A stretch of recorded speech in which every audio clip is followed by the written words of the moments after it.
La République du Kenya, c'est le pays qui a hébergé beaucoup de criminels qui ont déstabilisé la République démocratique du Congo. Et ce voyou qui est derrière moi ici, il s'est permis de faire de n'importe quoi. Moi, si je parle, je me sens en liberté de parler parce que je défends les intérêts de la République démocratique du Congo. C'est mon pays, je dois parler, c'est mon pays.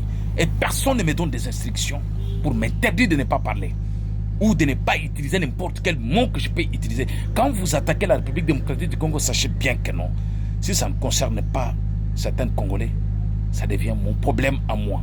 Parce que nous, on n'a que ce pays.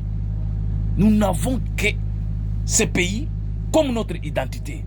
Ces bandits que vous voyez ici, ce voyou que vous voyez ici, il se permet vraiment d'aller participer à la balkanisation de la République démocratique du Congo. C'est-à-dire quand on tue les gens à l'est du pays.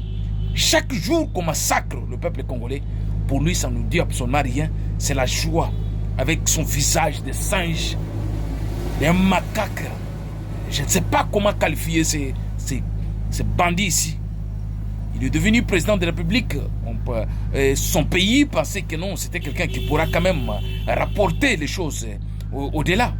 Il n'arrive même pas à maîtriser tout d'abord son pays, mais il se permet d'aller créer son consulat, son ambassade à Goma. C'est-à-dire qu'il participe à la balkanisation de la République démocratique du Congo. C'était son plan de supporter son frère Kagame qui est bandit avec son fils Joseph Kabila qui est des escrocs, des terroristes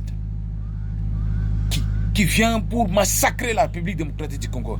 Vous savez, hein, j'ai toujours eu vraiment l'idée de soutenir un président sanguinaire qui tue pour l'intérêt de la République démocratique du Congo.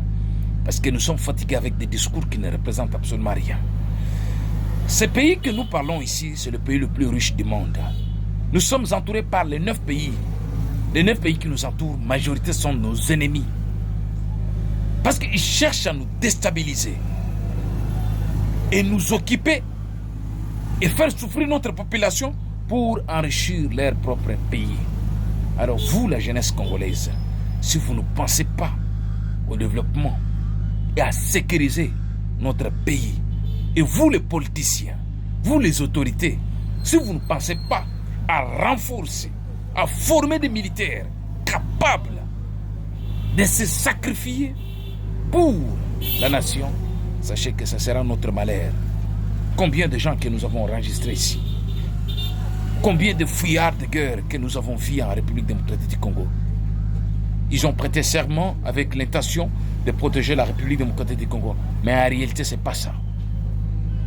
Ils ont prêté serment devant les armes, ils fuient.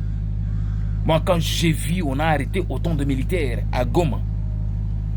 On parle de quelques mille militaires avec des armes, des chargeurs à Goma. C'est le jour que je me suis rendu compte que non, nous avons un problème côté formation militaire. Un militaire américain, 1000 avec les armes. Et les Américains là acceptent de se rendre. Et ça ne se fait jamais. Ça ne se fait jamais. Quand tu as l'arme là signifie ta vie, la vie ou la mort. Pendant la guerre, ce n'est pas parce que nous ne sommes pas ravitaillés ou on doit prendre quoi ici? Les armes à les déposer. Ce sont les ravitaillements d'ennemis qui deviennent notre ravitaillement. C'est ça l'objectif principalement. Pendant la guerre, si nous n'avons pas de ravitaillement, on tue, on récupère leurs armes. C'est comme ça. Et quand nous voyons ces malades, ces voyous ici, je ne sais pas. Congolais, jeunesse congolaise, c'est vous l'espoir. C'est nous l'espoir.